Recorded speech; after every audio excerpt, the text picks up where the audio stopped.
के बदनवा ये मैया कौने करनवाना चिरलू महिषासुर के बदनवा ये मैया कौने करनवाना ये मैया कौने करनवाना हो कौने करनवाना ये मैया कौने करनवाना तो चिरलू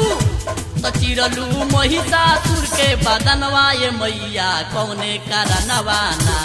चिरलू महिषासुर के बदनवा ये मैया कौने करनवाना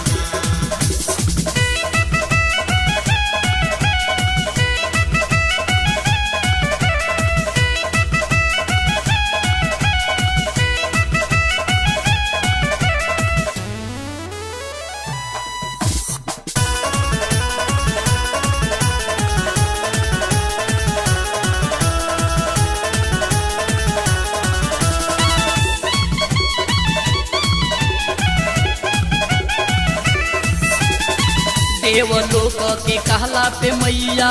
महिषासुर के मरलू रज बीज दानव के मैया खून टपकवलू देवलोक के कहला पे मैया महिषासुर के मरलू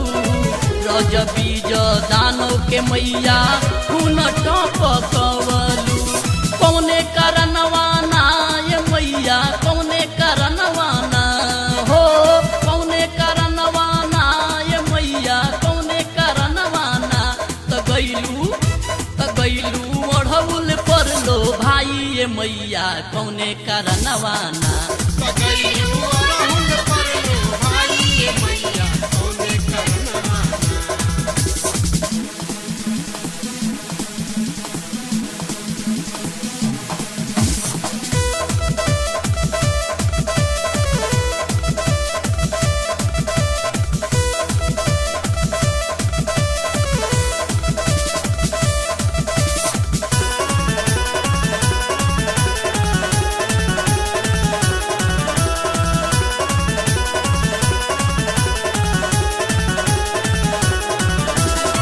रहसू के आके माई दर्शन देखवलू राजा मनन सिंह के स्वर्ग में भेजवलू रहसू के आके माई दर्शन देखवलू राजा मनन सिंह के स्वर्ग में भेजवलू कौने करनवाना ये मैया कौने करनवाना हो कौने करनवाना ये मैया कौने करनवाना रहसू के मस्तक फारी देखवलू कंगनवा कौने करनवाना रहसू के मस्तक फारी देखवलू कंगनवा कौने करनवाना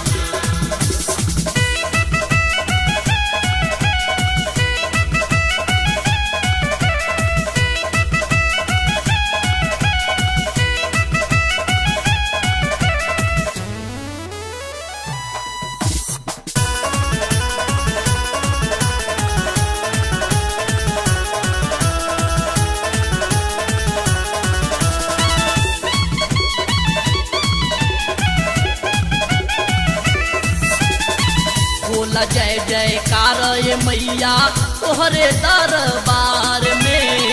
रखी ह चक्रधारी के मैया ममता के यार में बोला जय जयकार ये मैया तोहरे दरबार में रखी ह चक्रधारी के मैया ममता के यार में तोहरे करनवाना ये मैया तोहरे करनवाना हो तोहरे करनवाना ये मैया तोहरे करनवाना तो गावे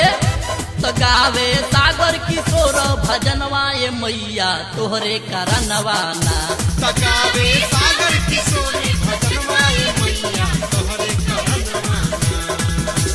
कौने करनवाना ये मैया कौने करनवाना हो कौने करनवाना ये मैया कौने करनवाना तो चिरलू महिषासुर के बदनवाए मैया कौने करनवाना गिरलू महिषासुर के बदनवाए मैया कौने करनवाना गैलू निमिये पर लो भाई मैया कौने करनवाना